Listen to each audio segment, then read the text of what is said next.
yamukuyitira yakuyitira oli abadde atwala essimu.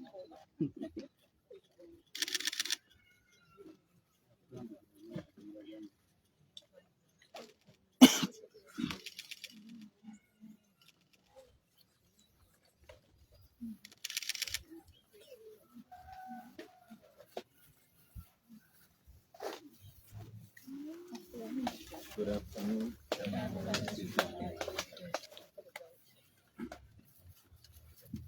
And can I limit your work?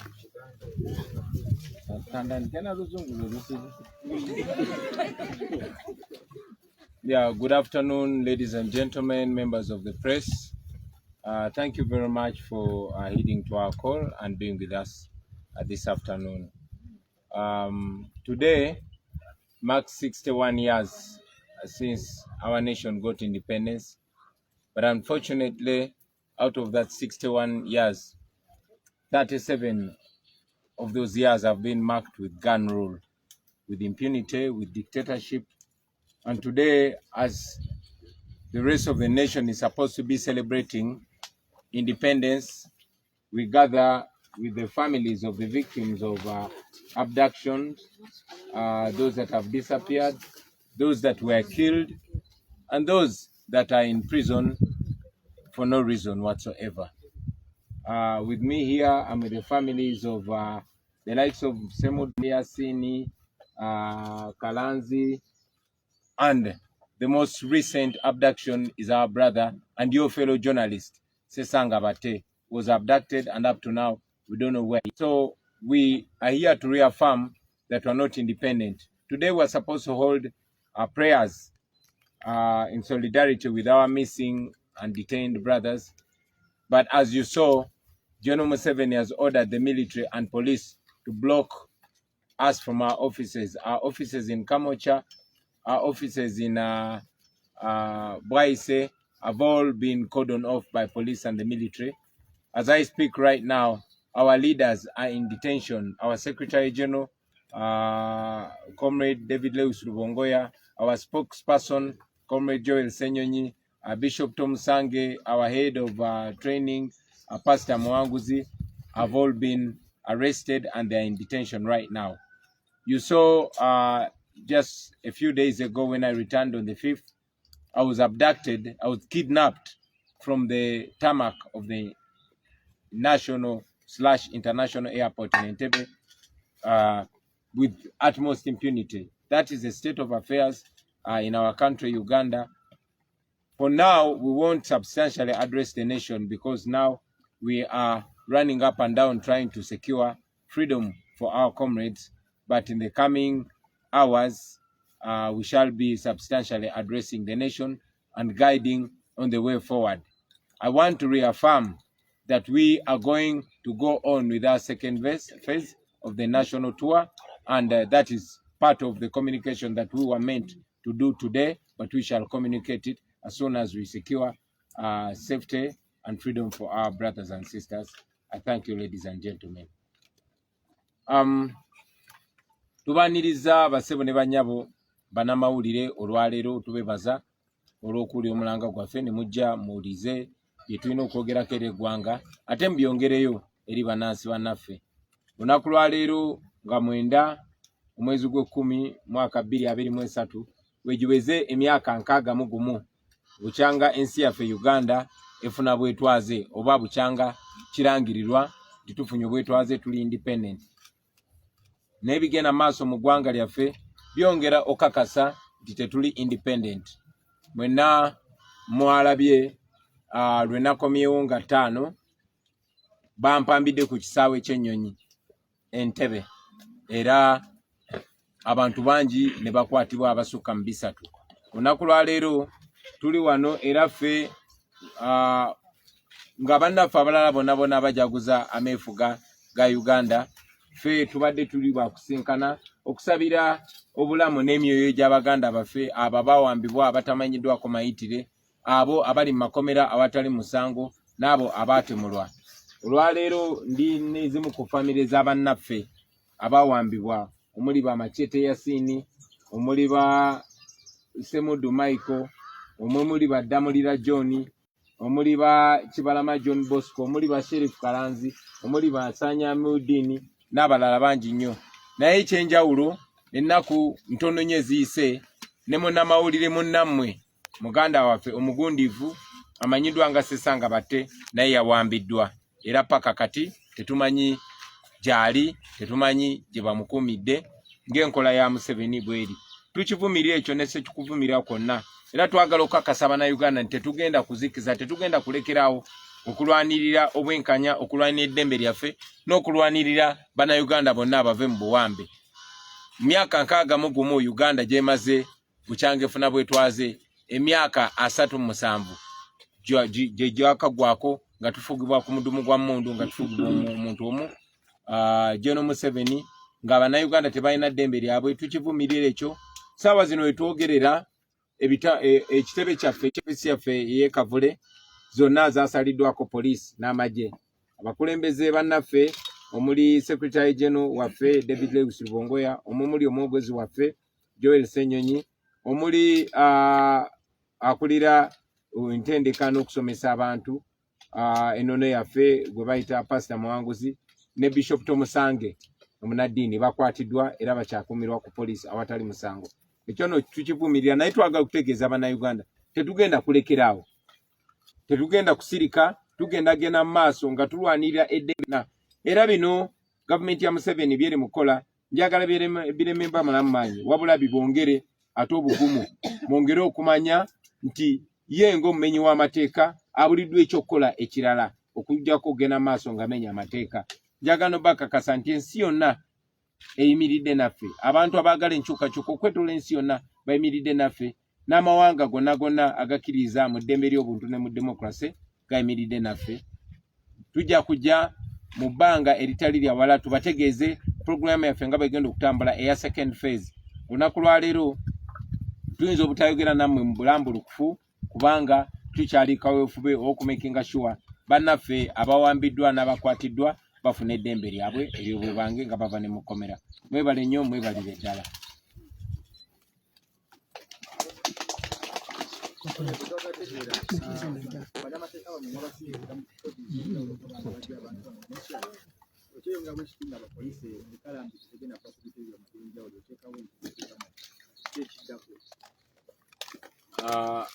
Bannamateeka baffe baabakanye dda n'omulimu ogw'okumakinga sure bataasa baganda baffe obajja mu nkomyo. Si Kira Road wokka ne mu bitundu by'eggwanga eby'enjawulo, kubanga tulina information tibagenze bakwata n'okuwamba abawagizi n'abakulembeze ba NUP okwetoloola ebitundu eby'enjawulo, si mu Kampala wokka. So bannamateeka baffe baabakanye dda n'omulimu ogwo era tukakasa nti bannaffe bajja kuba either nga bavudde mu kkomera oba nga tumanyi awatuufu basibiddwa na misango ki egy'ekimpatira gye babaguddeko. Ekya poliisi n'amagye okulemera ku bitebe byaffe, tetusobola kubuulira mumenyi w'amateeka ate ng'alina okukuuma amateeka di wagenda kuddamu nsonyi na kuddamu buntu bulamu.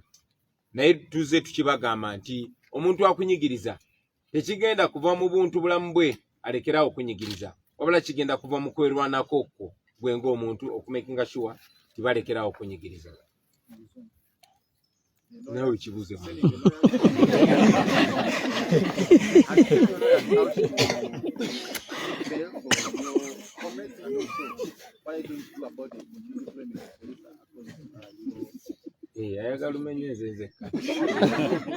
thank you. Yes, our lawyers have already embarked on the task of ensuring that they secure freedom for our comrades and members and our leaders to either secure their freedom or at least make sure that they know where they are being detained and what charges they have slapped on them. But we assure that all our comrades will soon be free because none of them has committed any crime whatsoever. About the police and military deploying their men on our offices and whether or not they will leave anytime soon, we cannot know what is in the plans of our oppressors. But we've constantly been told that freedom cannot be given freely to the oppressed. It must be taken So we are not appealing to the conscience, to the moral conscience of our oppressors, because they have zero. We cannot depend on the morality of our oppressors to stop oppressing us. We have to assert our freedom, because this freedom, even constitutionally, is not given by the state. It's mandatory. It's given by God and confirmed by the Constitution. So we shall keep pushing until they leave us in our freedom, which is enshrined in the Constitution. Yes, His Excellency. Do you still believe these activities that are taking place in Uganda, apparently, individually, I think they are sponsored? What is your perception? Because they cannot keep torturing people left, right, etc., and no any other outsiders come in to take action like this. What's your perception? Well, we believe that these actions are inspired by fear, inspired by panic, and these actions are taking place because the people perpetuating them know that they are wrong, know that they are criminals, know that they are in office illegally. So they are only extending their downfall, which is clearly imminent. So yeah, while this continues, we continue to push not only locally but internationally. We know that many international powers that have been enabling General Museveni's government of blood and national shame are slowly but steadily disentangling. We know that very soon General Museveni and this criminal regime are going to be left alone. And that will be our ideal time to crush it once and for all.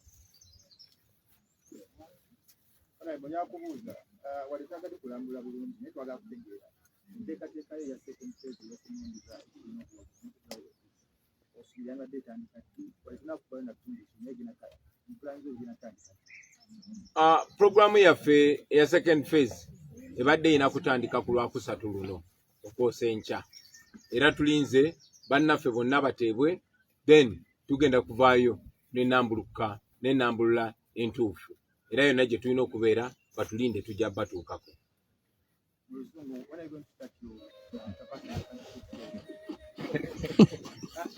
Alumanyi.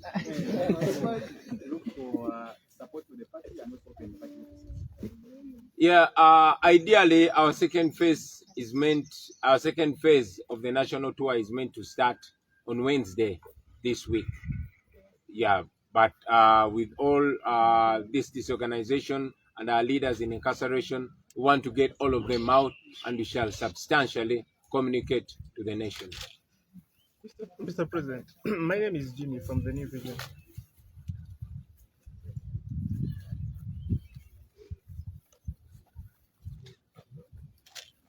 Yes, whenever you start your plans of moving across the country on your programs of the countrywide tour, always threats of bombs come up. What is your plan this time? Because whenever you take to the street or move around the country, police comes up and alleges there are bombs. There is a bomb scare. ABCD. What is your plan this time? Part of our mission, our entire mission, our overall mission is to remove a dictator and have a free Uganda. But part of that mission is to expose the impunity, to expose the lies and the inconsistencies that have been in the Museveni regime. For a long time, since the days of their rebellion, they were doing terrible things and naming other forces and elements. But now we all know that all these have been false flag operations, that Museveni and his regime are the actual criminals. Yes, you mentioned that when we announced our nationwide tour, that's when they announced that there were bombs. Those bombs have not affected the concerts, they have not affected the crusades and churches, they only affect Kyagulanyi. That means these are government operations. These are Museveni operations. These are their criminal elements.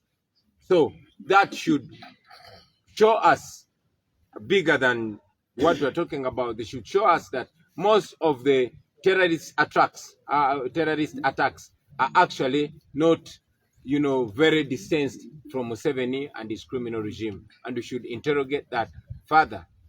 Mu Luganda, yes, okyogeddeko nti buli we tuvaayo ne tugamba tugenda kutambula mu ggwanga olwo bomu bwesandika okutekebwa. Bomu zaali tezitegebwa naye bwe twatandika okutambula mu ggwanga ne batandika okulangirira zibbomu bwe bazitega bwe bazitekulula.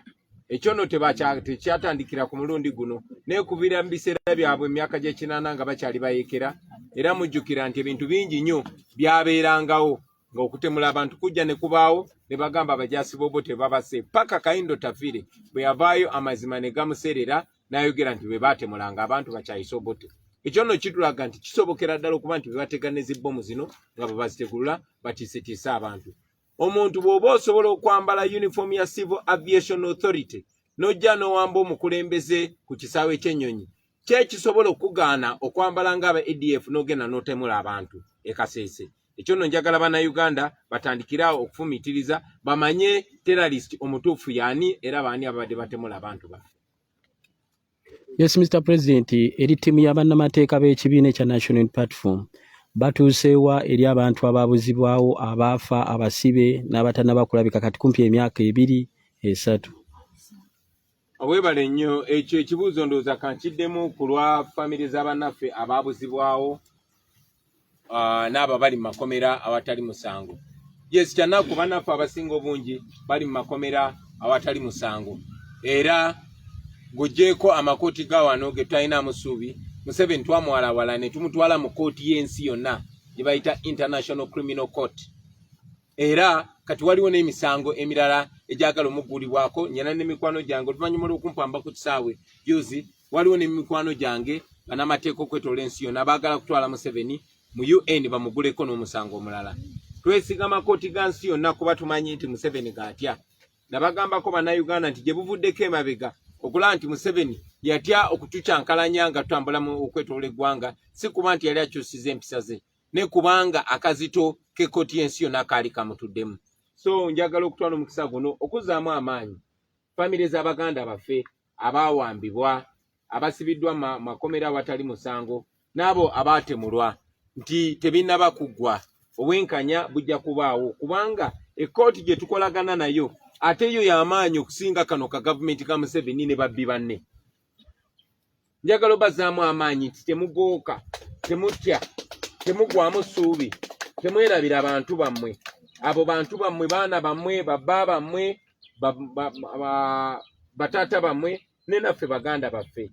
Ekiri mu batuukako kye kisobola otutuukako n'okutuuka ku buli Munnayuganda. Tetugenda kulekeraawo, twagala muddemu essuubi nti ensi yonna eyimiridde nammwe n'ebitongole eby'amateeka ebyetoolodde ensi yonna nabyo biyimiridde nammwe. Temuggwamu maanyi, temulekerangaawo okubanja abantu bammwe, naffe tetugenda batiririra, tetugenda kulekeraawo kubanja Baganda baffe abo. Olunaku lujja kukya nga tuli nabo wano, ekyo nkibasuubiriza, tetugenda kulekeraawo paka nga Baganda baffe abo tubafunye nga tuli nabo. Your Excellency, one last one from me.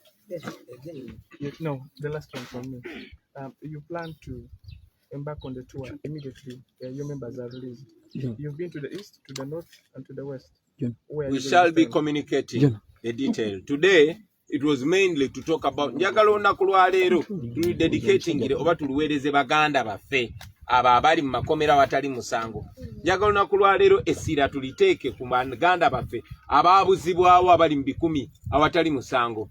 Olunaku lwa leero erina kubeera independence, galina kubeera meefuga, naye geegana ameefuga ge mulaba. Meefuga ga kuwamba baana b'abantu, babba b'abantu awatali musango. Meefuga ga butemu, meefuga ga kwa olunaku lwa leero mwe bannamawulire njaga kino kye bakwateko sesanga batemu n'amawulire munnammwe bamwambye nga tewali musango. Ennaku 2 eziyise mwalabe bakuba bannamawulire emiggo awatali musango. So njagala nammwe mmanye tewali ayina ddembe okutuuka nga ffenna tulina eddembe lyaffe. Oyinza okuba ng'oli bulungi ng'oliwo, oyinza okuba oli mu mmotoka yotambula bulungi, oyinza okuba oli ne famire, naye toli bulungi paka nga ffenna tuli bulungi. Bana amala ono bajja kunona oyo, bana amala ono bajja kunona gwe. Tebalina gwe bassaamu kitiibwa, tebalina gwe bataliza. Tebataliza ffe bakulembeze newankubadde twalondebwa abantu. Tebataliza mmwe bannamawulire, tebataliza mulimi, tebataliza musuubuzi, tebataliza wa booda. N'olw'ensonga eyo ffenna kitukakatako okwegatta tulabe nga tutasa bannaffe n'eggwanga lyaffe okutwalira wamu. Twewonye bana abatemu, twewonye bana abatuju. Mwebale nnyo, mwebale ddala bassebo ne bannyabo.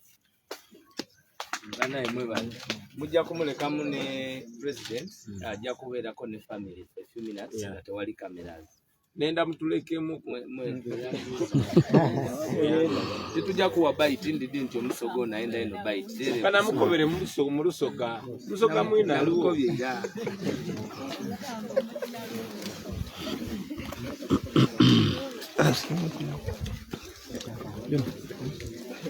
balinze mujje ku kamera zammwe